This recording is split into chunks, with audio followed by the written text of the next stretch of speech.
Les témoignages que vous allez entendre au cours de cette émission sont authentiques et illustrés par des images d'archives et des reconstitutions. Les animaux ont la réputation d'être plus réceptifs aux esprits que les humains.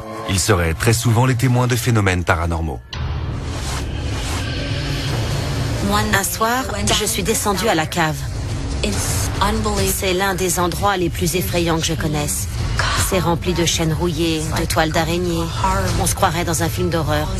Soudain, j'ai senti un doigt glisser le long de mon dos.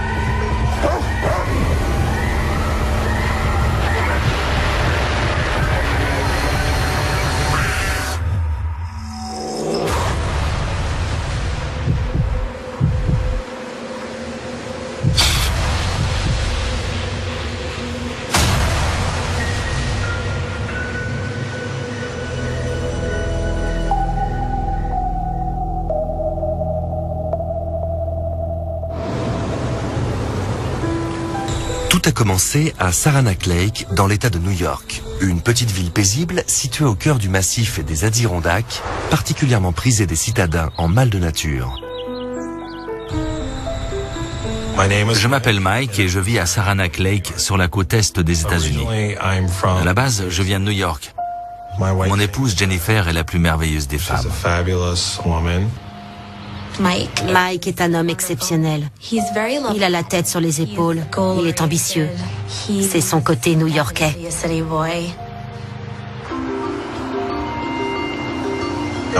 Je travaille dans l'immobilier.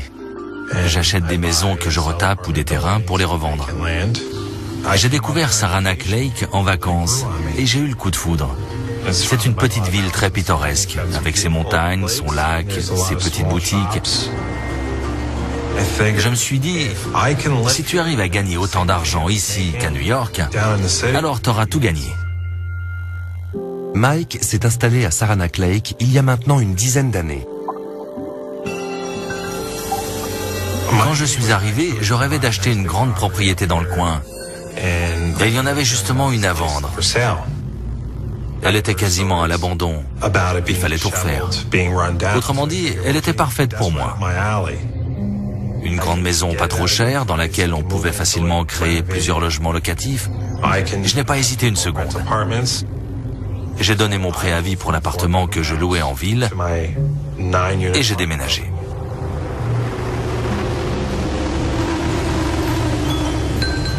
J'ignorais tout de l'histoire de la maison. J'avais juste entendu dire qu'elle était hantée. Hantée ?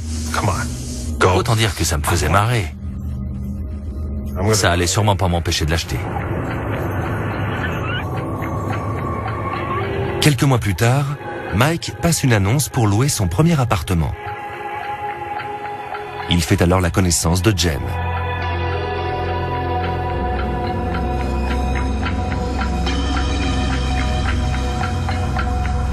Je cherchais un appart à louer à Saranac Lake et je suis tombée sur l'annonce de Mike. Quand j'ai vu la maison, j'ai craqué. J'ai tout de suite aimé son côté mystérieux. Et elle avait tout pour plaire à mes chiennes, Lily et Jasmine. Jen voulait l'appart. On a signé dans la foulée. Je ne lui ai rien dit au sujet des rumeurs. Pour moi, c'était sans importance. Je n'y croyais pas une seconde.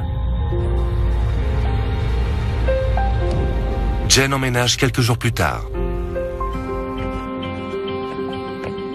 Très vite, les chiennes ont commencé à se comporter de manière étrange. Jasmine était stressée en permanence.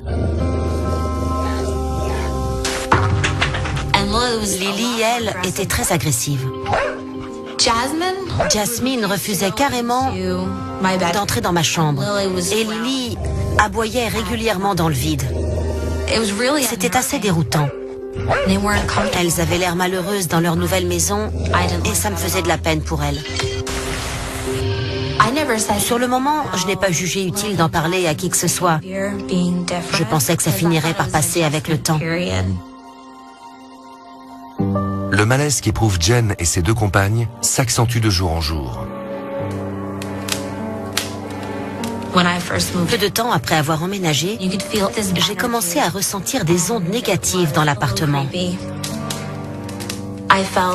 Il se passait des choses bizarres. Régulièrement, j'entendais gratter et taper à la fenêtre de la cuisine. Parfois, je voyais des ombres passer. Puis, un soir, alors que je bouquinais dans le salon, j'ai carrément entendu la porte de mon armoire s'ouvrir. J'ai pris peur. Mais je n'ai rien dit à Mike. Je pensais que c'était le fruit de mon imagination.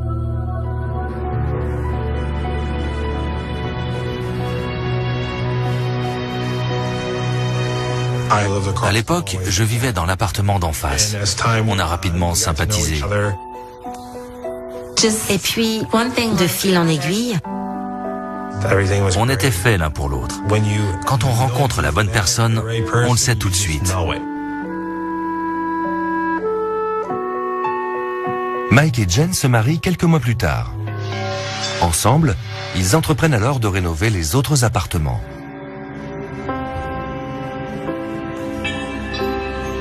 J'étais sur un nuage. Tout allait pour le mieux dans le meilleur des mondes. On parlait souvent de l'avenir, de tout ce qu'on allait faire avec la maison. On avait plein de rêves et le meilleur restait à venir.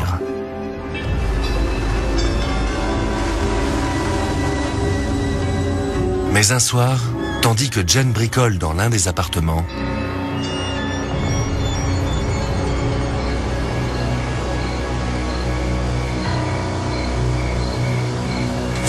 il n'y avait pas un bruit dans la maison. Tout était encore en travaux. Soudain, j'ai entendu du bruit au 3e étage. À l'époque, l'appartement du 3e étage était complètement vide. On avait abattu toutes les cloisons. Je suis montée voir. Je voulais m'assurer que personne n'était entré dans la maison. Je ne vous cache pas que j'étais morte de peur. J'ai ouvert la porte. J'ai jeté un œil. L'appartement était plongé dans le noir complet. Il n'y avait pas d'électricité, on ne voyait rien. Je suis quand même restée un instant. Soudain, j'ai vu une main toute blanche surgir de la pénombre. Elle s'est approchée de mon visage, comme si elle voulait me toucher.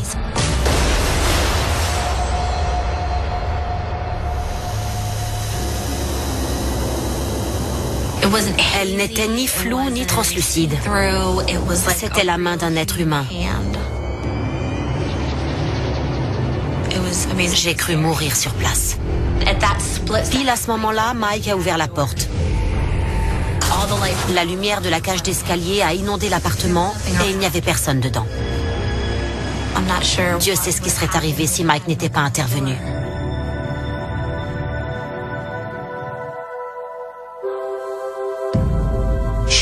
Jen était terrifiée. Elle tremblait. Elle se demandait si elle avait rêvé ou s'il y avait bel et bien eu quelqu'un dans la pièce. Elle m'a alors demandé si la maison était hantée. Je lui ai répondu qu'il n'y avait aucun fantôme dans la maison, contrairement à ce que pouvaient raconter certaines personnes. En gros, j'ai fait comme si de rien n'était. Depuis que je suis toute petite, on me répète que les fantômes n'existent pas. Et voilà que je me retrouve nez à nez avec cette main. À quoi bon nier l'évidence? Il faut savoir accepter les choses comme elles sont. Mais aller dire ça à Mike... Personnellement, je ne crois que ce que je vois. Et en l'occurrence, je n'avais rien vu. Le lendemain, j'ai donc repris mes travaux sans me poser de questions.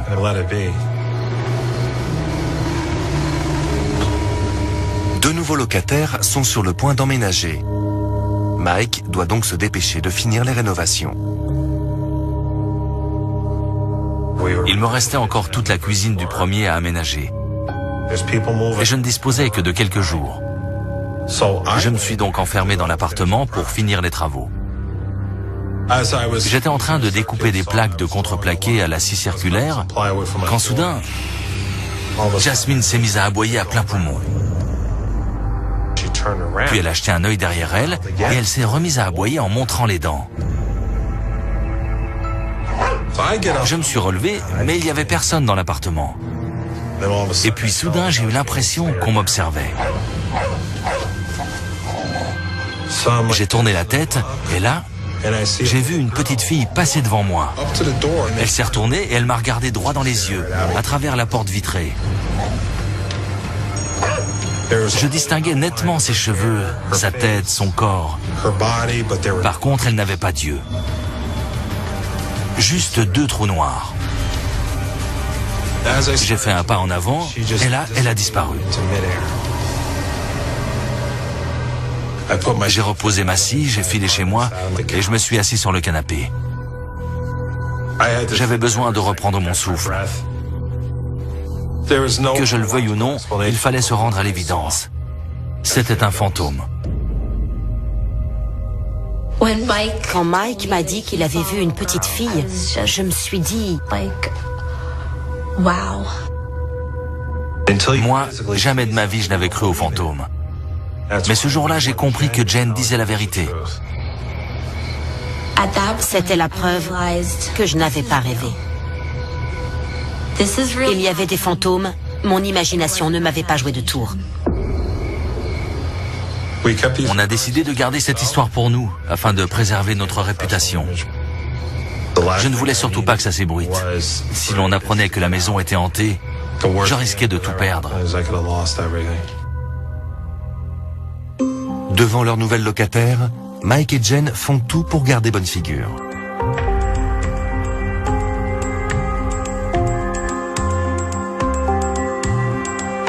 Je m'appelle Jody et j'occupe l'un des 9 appartements de la maison.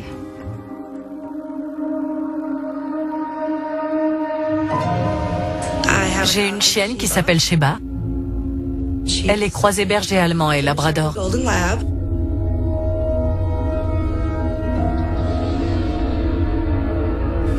Quelques semaines après avoir emménagé, j'étais en train de regarder la télévision dans le salon. Sheba s'est alors redressée d'un coup. Comme quand elle voit un chat ou un écureuil.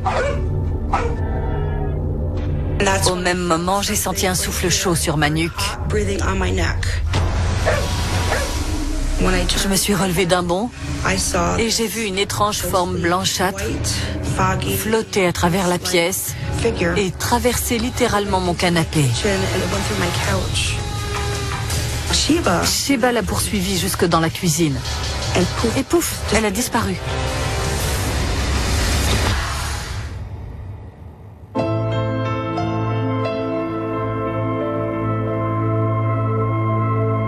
J'ai eu très peur.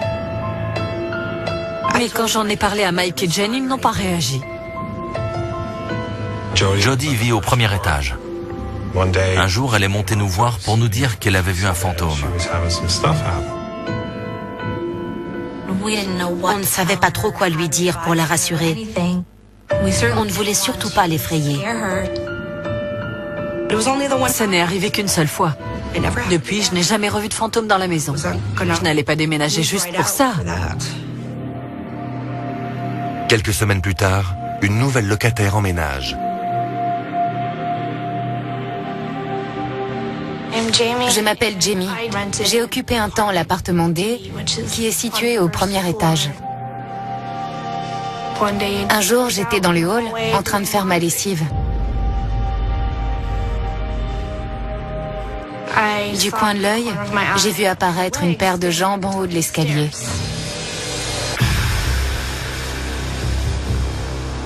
C'était des jambes de femme avec une blouse d'infirmière, m'a-t-il semblé. J'ai relevé la tête et là, plus rien. Je savais pertinemment qu'il n'y avait personne à l'étage. Sinon, le parquet aurait craqué de tous les côtés. Quand j'en ai parlé à Mike, il a haussé les épaules. J'ai fait l'étonner. Ah oui? Comme si c'était tout à fait improbable. Au fond de moi, j'avais peur qu'elle se mette à paniquer et qu'elle s'en aille. J'étais terrifiée à l'idée que la maison puisse être habitée par des locataires surnaturels. Une semaine plus tard, Jamie quitte la résidence. Et ça commençait sérieusement à se compliquer. Nous avions réussi à garder le secret jusque-là, mais c'était fini. On avait peur que ça fasse fuir les locataires potentiels et que tout notre projet de résidence tombe à l'eau. J'avais investi toutes mes économies dans cette maison et dans les travaux de rénovation. Je n'avais pas envie que tout ça capote à cause d'un fantôme.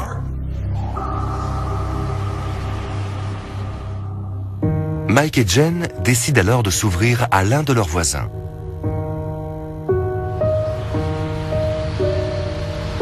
Je m'appelle Alan et je vis à Saranac Lake.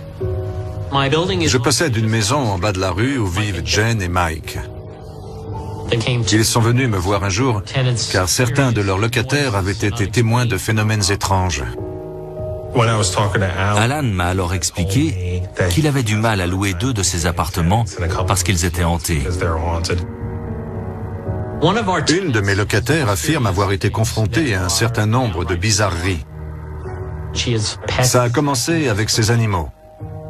Une fois, son chat s'est mis à grogner comme un chien, ce qui est assez inhabituel. Une autre fois, elle a retrouvé son armoire vide et tous ses vêtements entassés par terre. Le locataire du rez-de-chaussée, qui nous a quittés il y a peu, a lui aussi été témoin de petits incidents. Des portes qui se referment toutes seules, des bruits de pas inexpliqués, ce genre de choses.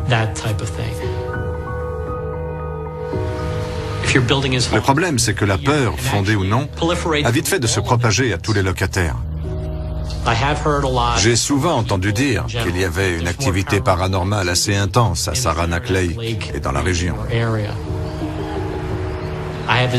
Moi, je n'ai jamais rien vu de suspect, donc je n'y crois pas vraiment. C'est un vrai casse-tête avec les locataires. Il faut constamment veiller à ce qu'ils se sentent bien et à ce qu'il n'y ait pas de débordement, car même s'il ne se passe rien, le poids des rumeurs est immense. Et si plus personne ne veut louer, c'est le début de la fin. Je n'étais donc pas le seul propriétaire à qui ça arrivait. J'avais investi tout ce que j'avais dans ce projet et j'aurais pu tout perdre. Malgré ces désagréments, Mike et Jen refusent d'abandonner leur projet. Ils espèrent que les apparitions cesseront et que tout finira par rentrer dans l'ordre.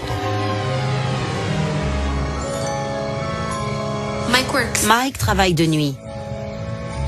Donc lorsqu'il y a un problème, c'est à moi de le régler. Et tant pis pour moi si je dois descendre à la cave.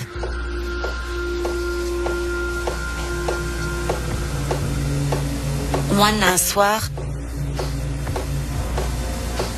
la chaudière est tombée en panne. La nuit était déjà bien avancée.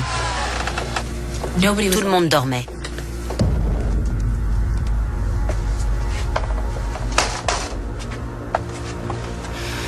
Je suis donc descendue à la cave. Il n'y avait pas un bruit. On aurait entendu une mouche voler.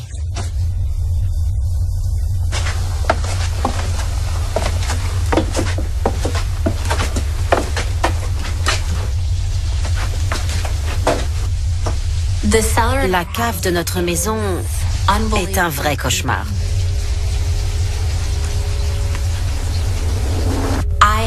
J'ai déjà du mal à y aller en plein jour. C'est rempli de vieilles chaînes rouillées, de toiles d'araignée qui pendent au plafond. Je croirais dans un film d'horreur.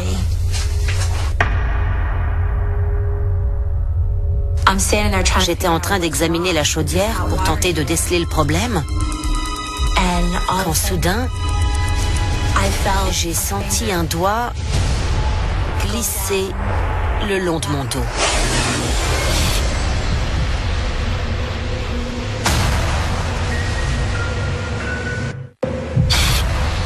Les histoires des témoins de l'étrange. À 300 km de Saranac Lake, dans la vallée de l'Hudson, l'hôtel Shanley attire chaque année de nombreux curieux. Des dizaines de personnes ont trouvé la mort entre les murs de cet hôtel. En 1895, il a même été réduit en cendres. Depuis, de nombreux clients ont rapporté avoir entendu des sanglots et senti des mains les toucher. Les propriétaires de l'hôtel, eux, ont enregistré ce mystérieux message. Celui d'un esprit ?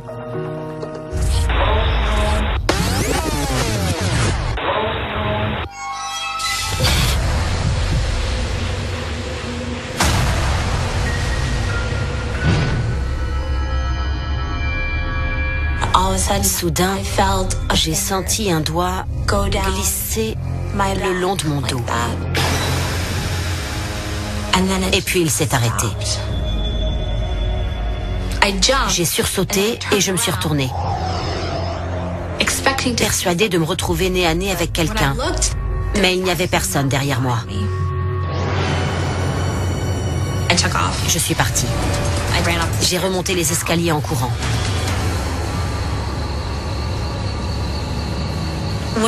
Quand j'ai dit à Mike que j'avais senti quelque chose me toucher, ça l'a mis dans tous ses états. Je lui ai dit, t'es sûr que tu t'es pas cogné contre quelque chose? Mais non, il n'y avait rien autour d'elle. Cette fois, ce n'était pas une simple vision. On m'avait carrément touché. Si cette chose pouvait me toucher, de quoi d'autre était-elle capable? Jen était terrorisée. Ça m'a fait peur. Ma femme, touchée par un esprit, je ne vous cache pas que ça m'a pas mal perturbé. Voir ou entendre des trucs bizarres, c'est une chose. Mais sentir une main se poser sur vous, là, ça va trop loin.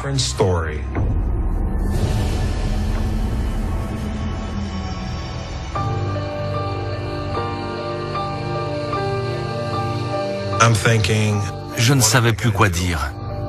Je ne savais plus quoi faire. J'étais démuni. Il fallait qu'on nous aide.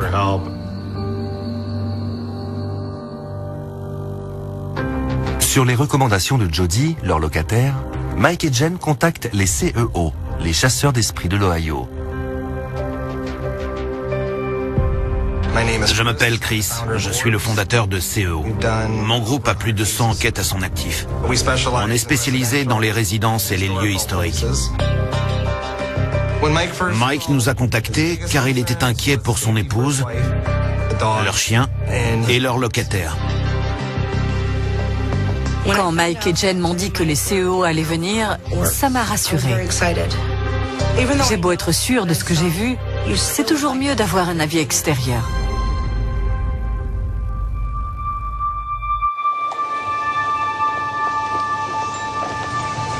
Quand on s'est garé devant chez Mike, j'ai aussitôt ressenti des ondes négatives.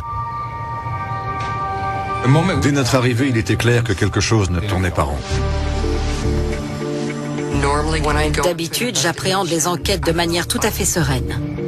Mais là, j'étais submergée par la peur. Une peur immense. J'avais l'impression qu'on n'était pas seul. Notre équipement est constitué de caméras infrarouges, de caméras thermiques, de détecteurs EMF, de capteurs de mouvement et d'enregistreurs de son. L'équipe commence par explorer le 3e étage.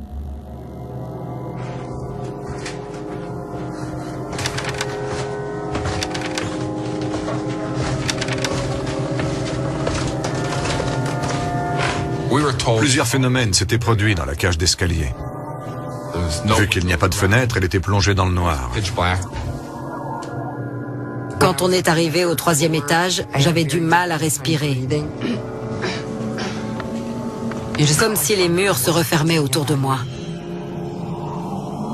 J'ai commencé à inspecter les environs avec la caméra thermique et là, grosse surprise. Regarde.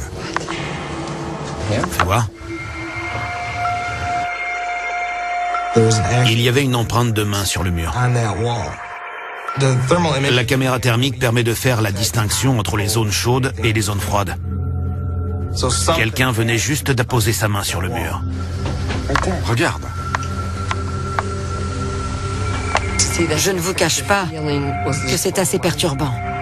On distingue bien les doigts. Attends, on va comparer avec ma main. J'ai mis ma main à côté de l'empreinte et la mienne était 2 fois plus grande.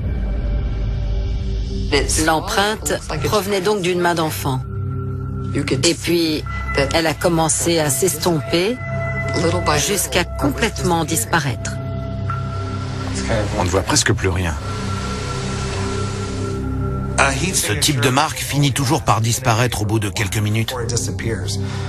Quoi qu'il en soit, nous avions la preuve que quelqu'un s'était tenu là au cours des 5-10 dernières minutes.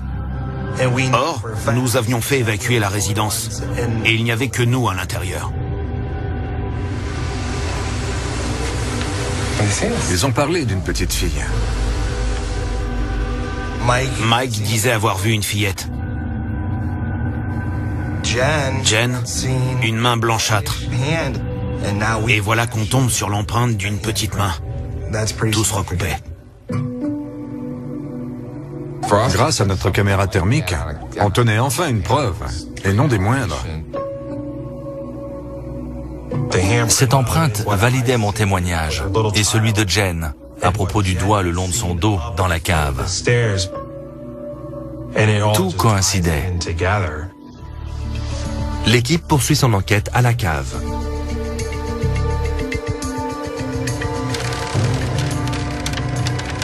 Nous sommes descendus à la cave, car c'était là que Jen disait avoir été touchée.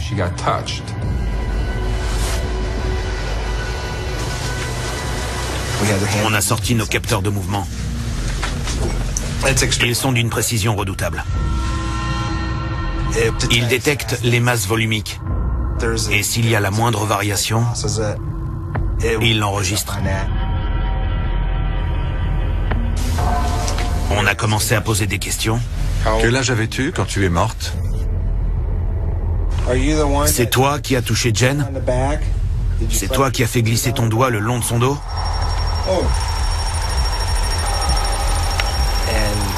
À ce moment précis, le capteur de mouvement a commencé à s'emballer. C'est quoi? Il y a quelqu'un? Je peux savoir pourquoi ma radio grésille? C'est bizarre. Nous avons l'habitude des phénomènes paranormaux. Quand l'un de nos appareils se met en marche sans qu'on y ait touché, ça veut dire qu'un esprit cherche à se manifester. C'est quoi ce délire? Comme il n'y avait personne d'autre, quand ma radio s'est mise en marche, on a vite déguerpi. Ça devenait dangereux. J'ai senti quelque chose se rapprocher. On est remonté aussi sec.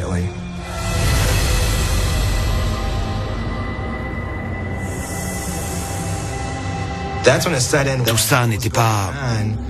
comment dire... normal. C'était paranormal. Les preuves récoltées dans la cave, plus les images de l'empreinte, ne laissaient aucun doute. Tout ce que Mike, Jen et les locataires nous avaient dit était vrai. Nous étions face à un esprit particulièrement intelligent, capable de laisser des empreintes, de comprendre les choses et de toucher les gens. Quand Chris et ses coéquipiers nous ont fait part de leurs découvertes, lesquelles coïncidaient avec nos témoignages, les bras m'en sont tombés. La maison était donc hantée.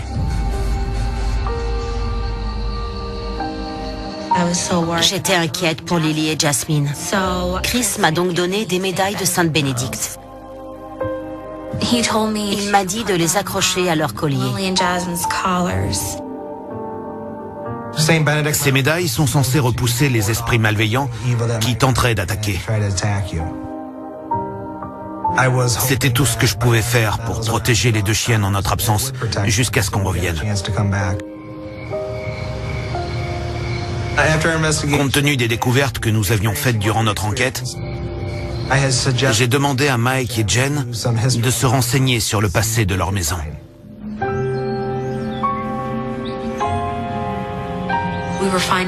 En parlant avec nos voisins, nous avions découvert que nous étions loin d'être les seuls à vivre dans une maison hantée.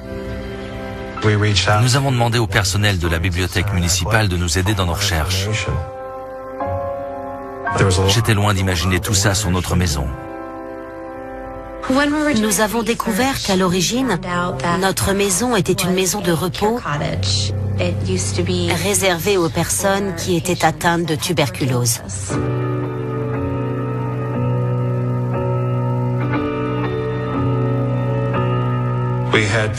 On a retrouvé des certificats de décès datant de 1929. Il s'est avéré que des dizaines de patients venus se faire soigner à Saranac Lake étaient morts dans notre maison. On m'a alors mis en relation avec Howard Riley. Il est né et a vécu ici toute sa vie. Il en sait plus sur Saranac que n'importe qui. Je m'appelle Howard Riley. J'ai été maire de la ville et aujourd'hui je suis conseiller municipal. Lorsque j'étais adolescent, la plupart des grandes villas de Saranac Lake servaient de maison de repos pour les tuberculeux. J'ai travaillé comme garçon à tout faire dans certaines des maisons du centre-ville. J'apportais les plateaux aux malades car ils devaient rester alités. Beaucoup de patients ont fini leur jour ici. La plupart ont été emportés dans la fleur de l'âge. Tant de gens sont morts dans ces maisons. Cela pourrait expliquer la présence de tous ces esprits. Nous n'étions donc pas les seules victimes. C'était pareil chez la plupart de nos voisins.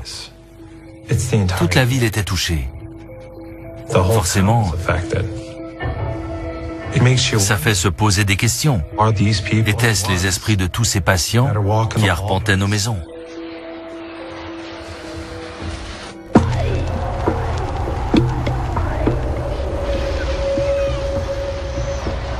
Après la visite des CEO, les choses n'ont fait qu'empirer.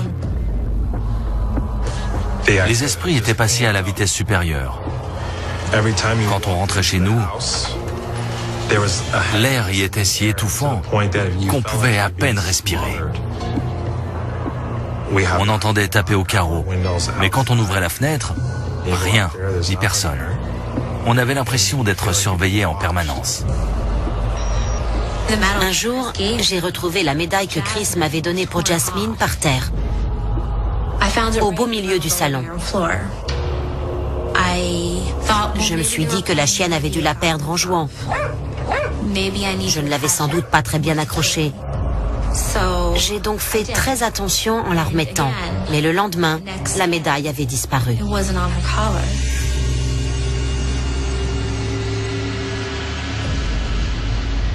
Jasmine était complètement paniquée.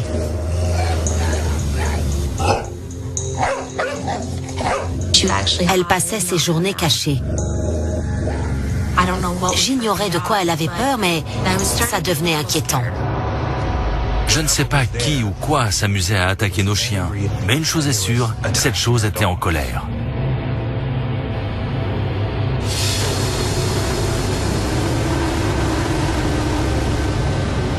Je ne voyais quasiment plus Mike et Jen, à croire qu'ils restaient enfermés chez eux. Ça a commencé à m'angoisser. Je redoutais le pire. Il fallait trouver une solution pour que ça cesse. J'ai donc décidé de prier. Je me suis adressé à Dieu.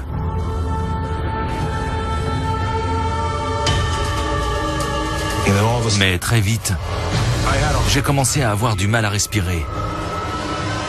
Comme si on m'étranglait. Je ne l'ai compris qu'après, mais c'était bel et bien une agression, physique et spirituelle. J'ai pris mon flacon d'eau bénite, j'ai fait un signe de croix. Et d'un coup, j'ai senti toutes les ondes négatives s'envoler.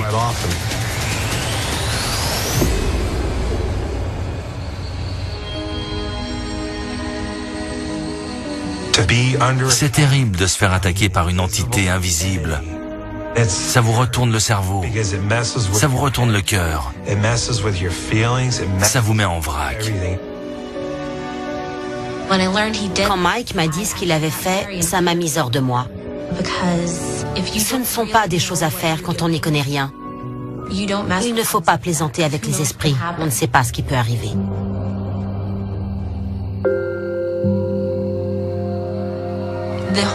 La situation devenait vraiment insupportable et impossible à gérer. On ne pouvait pas continuer comme ça. On a donc rappelé Chris Page et son équipe pour qu'ils essayent de faire quelque chose. Il se passait toujours des choses étranges dans la maison, et c'était même pire qu'avant.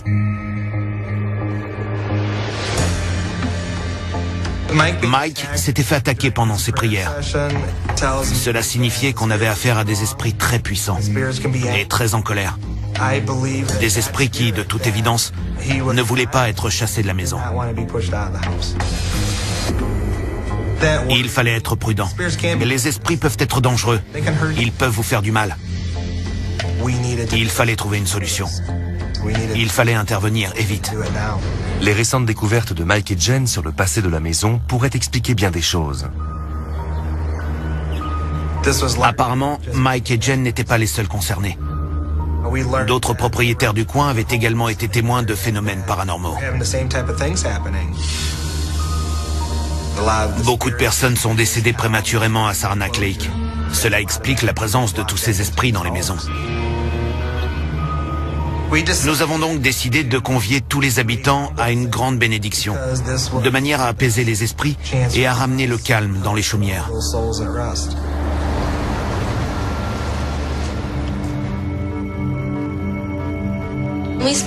Au lieu de bénir notre maison, Chris a proposé de bénir la ville tout entière.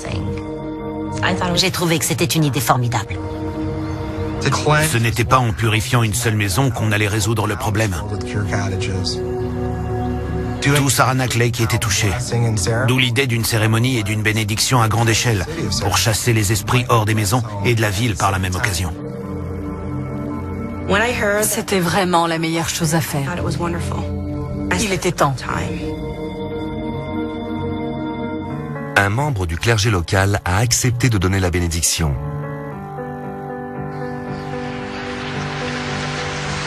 J'aimerais rendre hommage à la mémoire de toutes ces personnes atteintes de tuberculose qui se sont éteintes ici, à Saranac Lake.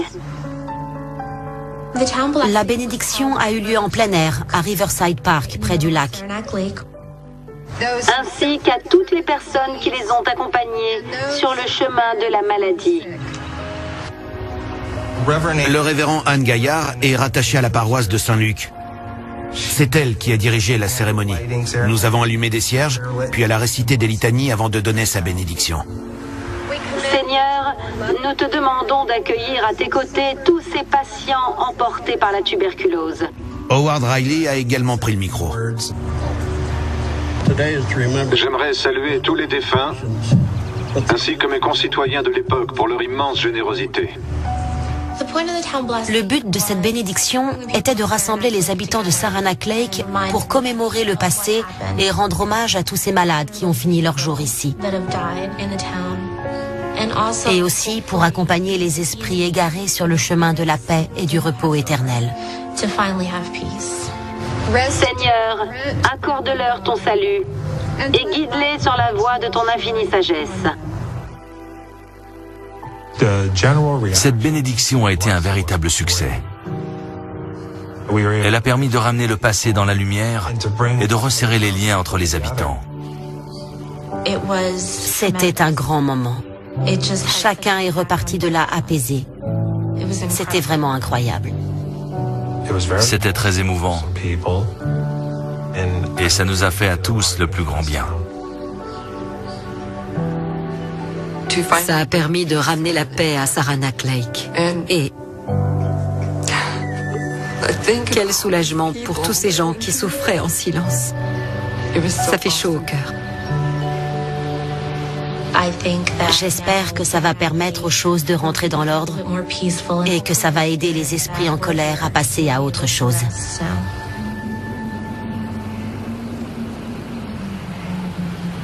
Depuis la bénédiction, personne n'a été témoin de phénomènes paranormaux dans la résidence de Mike et Jen. De nouveaux locataires ont emménagé. Depuis la bénédiction, Lily et Jasmine sont comme